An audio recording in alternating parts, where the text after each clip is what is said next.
100 days in Minecraft Hardcore. But this time, I only have one island, a chest, and a tree.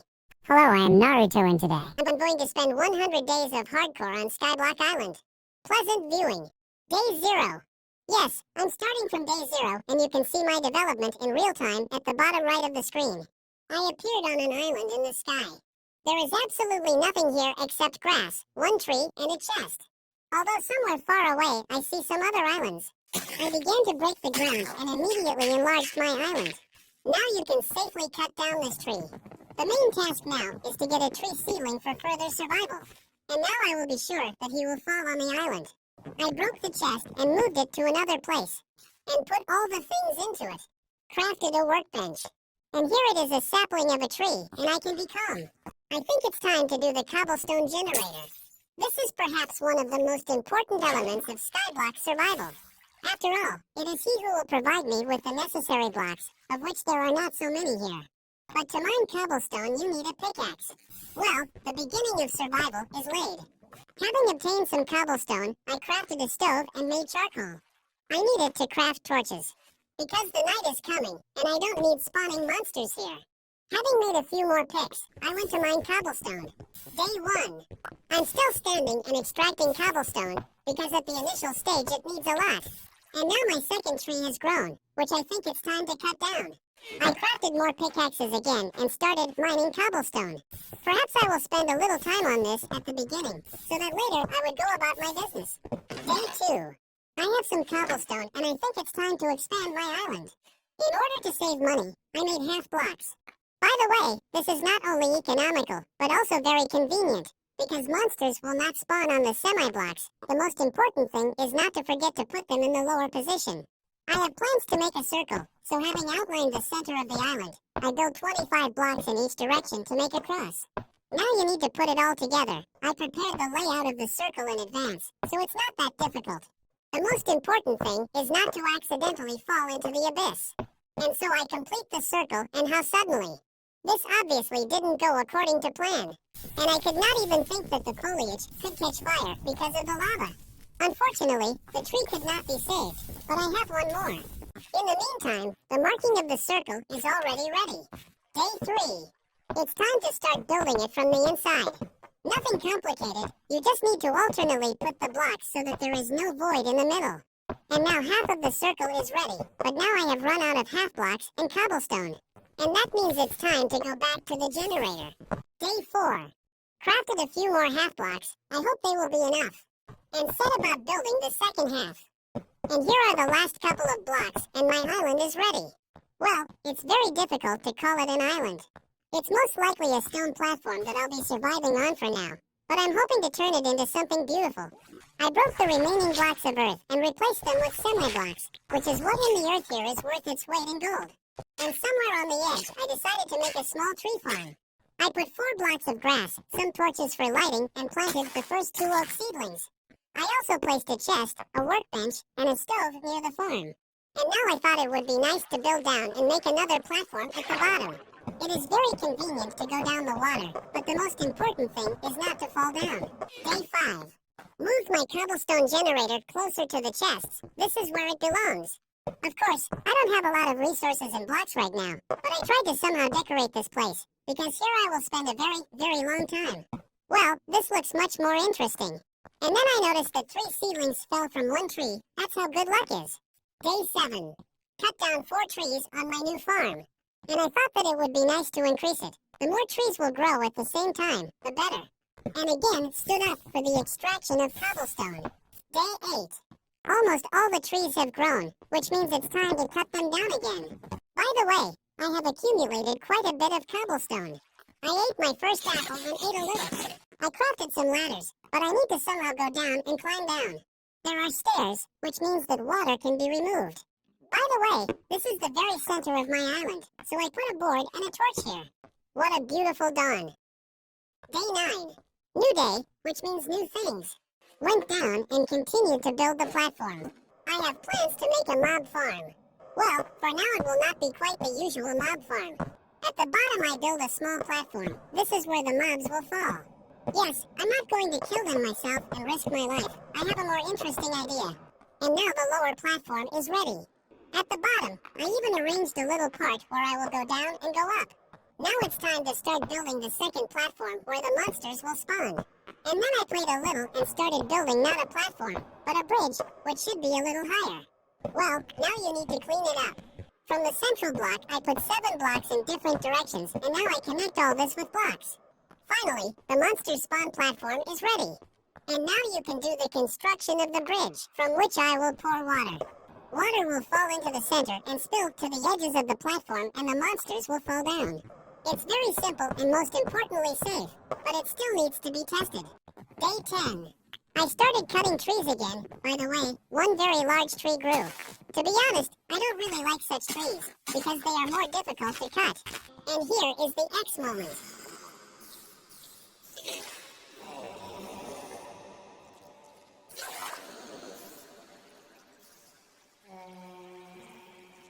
The first flush of mobs was successful. And yes, now I can safely collect resources in a completely safe way. The most important thing I need here is bones from skeletons. I built a small arch. Here I will grow berries. In the meantime, the monsters have spawned again and you can throw them down. And then there was the Enderman. The most important thing is not to look into his eyes, because I will immediately say goodbye to this world. Luminous berries are not only beautiful, but also delicious. And now I have my first source of food. And I went down again for resources, which are quite a few here. And so I decide to go on a trip to a distant island. The thing is, I don't have wheat seeds. My island originally had grass, but unfortunately I never received the seeds. Oh yes, and at this point I realized another problem that is more serious. I don't have a block of grass. Yes, I broke everything. There is land, but there will be no grass on it, and this is very bad. And now I have guests waiting. Although even 2 guests. And they are so well disguised in the grass. I crafted a bow, and it's time to go hunting. Day 11. And here I am on a new island. I'm only here for the grass, or rather the wheat seeds that can be obtained from it. I still have a little time and wheat seeds, which means I can go home. A few mobs have gathered, and it's time to flush them down. I quite like this method. It is much better than everyone to shoot with a bow. Inert meal is a very good thing, because right now I can make an endless source of water. And now everything is ready. The well moved a little lower. Well, now you can start building a small garden for wheat. I put a step and poured water into it. It is very convenient. And crafted a hoe to plow the land. Planted the first seeds for the next harvest. Day 12. I don't really want to wait. Why Tembolium if there is bone meal? So I started accelerating the growth of wheat and its production. And so I crafted the first normal food. Survival is in full swing. Started harvesting wood again. And at the same time I go to wash off the mobs with water for the extraction of bones, which are now very much needed.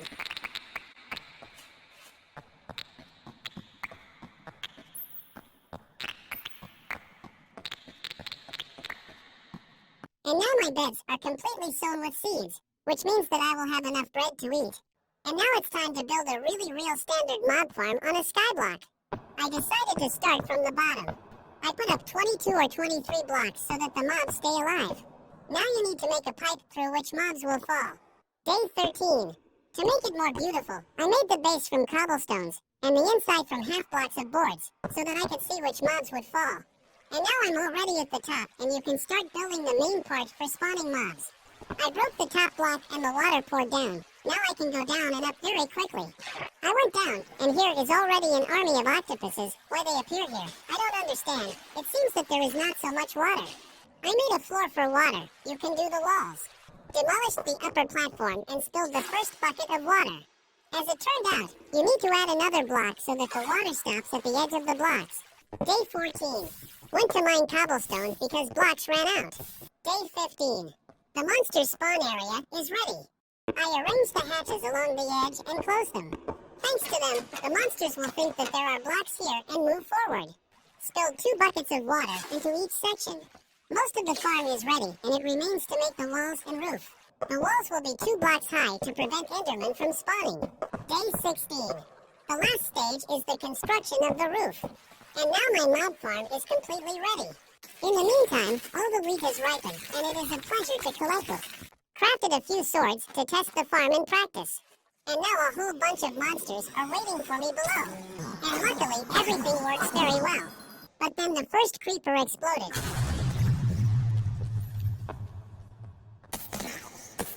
And the second one too.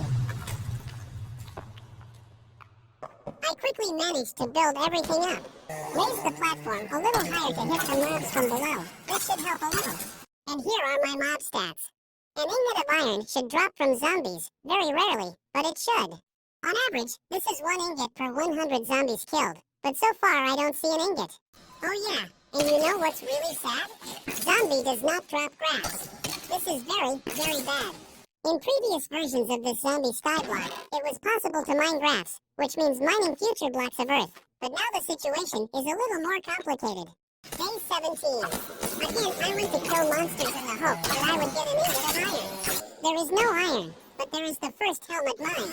I spent the whole day trying to get resources from mobs. Closer to night, I became for the extraction of cobblestone. Day 18. Today, I have grandiose and very dangerous plans. It's time to go to hell. I used to get iron with zombies, craft a lighter and armor, and only after that I went to a dangerous hell. But now the situation is a little different. Although this is even for the better, hardcore has become even more dangerous and even more interesting. I built the portal and wanted to decorate it. Well, at least decorate it somehow. And now you need to light it up. And now it can only be done with the help of lava. If the boards catch fire from the lava, and the fire hits the obsidian, then the portal should activate. Not much time has passed, but it still happened.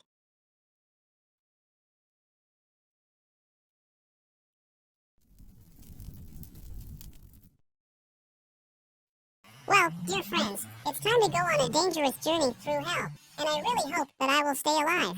But before that, I decided to get some more cobblestone, because it is very much needed in everyday life in the lower world. Day 19.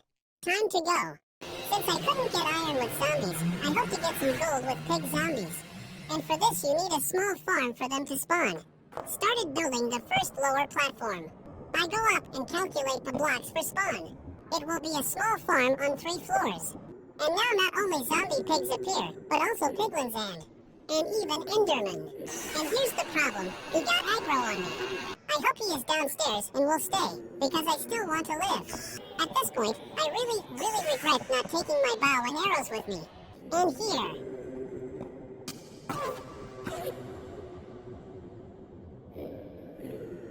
Well, it's just luck. I don't know how he got there, but if I hadn't had time to throw him down, he would have killed me. Day 20.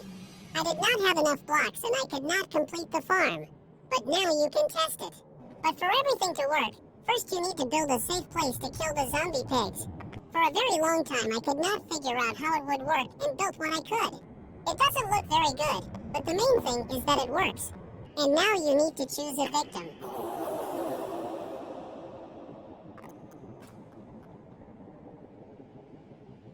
And all the pig zombies fall into the pit, where I will already kill them.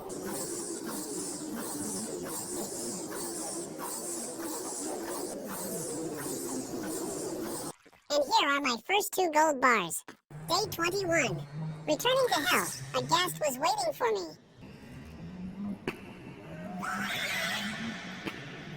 But I quickly killed him. And now it's time to mine the gold. Returning home at night, I crafted a golden armor. Now the piglins won't touch me and I'll be safe. Day 22. All day I stood in the generator mining cobblestone, and only in the morning I crafted half blocks again to complete the platforms for the zombie pigs. Day 23. I am here again, but this time in better conditions, because no one should touch me. The lowest platform is completed and I expanded it by another 3 blocks so that the pig zombies would not fall into the abyss from the upper platforms. Now it remains to complete 2 more platforms. I am finishing building the platform and here is the Enderman. Well, of course, I won't touch him and I hope that he will leave soon on his own. I also changed the pig zombie room a bit. And this is how my initial farm looks like now. Here I noticed a piglin and decided to trade with him. He gave me some soul sand and thread. By the way, piglins are the only source of gravel mining here. Again, I'm aggroing myself with pig zombies and am engaged in reducing their population. They become a little less, and I get a little more gold. Day 24, I got half a stack of gold bars, which is a pretty good start. Harvested wheat and made some bread. Returning to Hell, he began building a road to the Fortress of Hell. Blazes should spawn in it. I built the road, but I don't want to go there yet. I went back to the piggies and started trading with one of them. How suddenly another one came, and now there are two of them.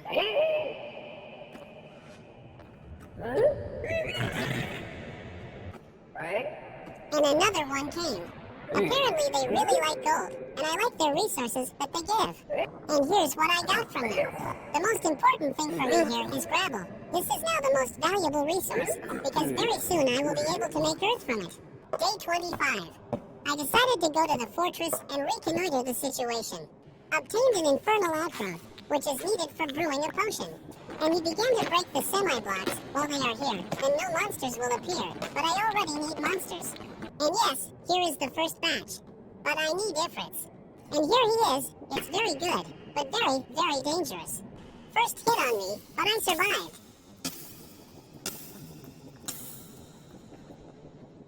I returned to the fortress and added some walls so that Ifrits would not fly away and stay in place. Second try. They are 2 and I am 1. And here is another hit, and I immediately do not have more than half of my health. Now it's really very dangerous, but it's hardcore. And now he was left all alone, and this is my chance. Yes, I did it. I have my first fire rod, but I need another one to brew potions. And I was wounded again, and I returned to the island. Well, dear friends, this was the first part of my hardcore SkyBlock survival. I hope you enjoy watching my development. But this is only the beginning.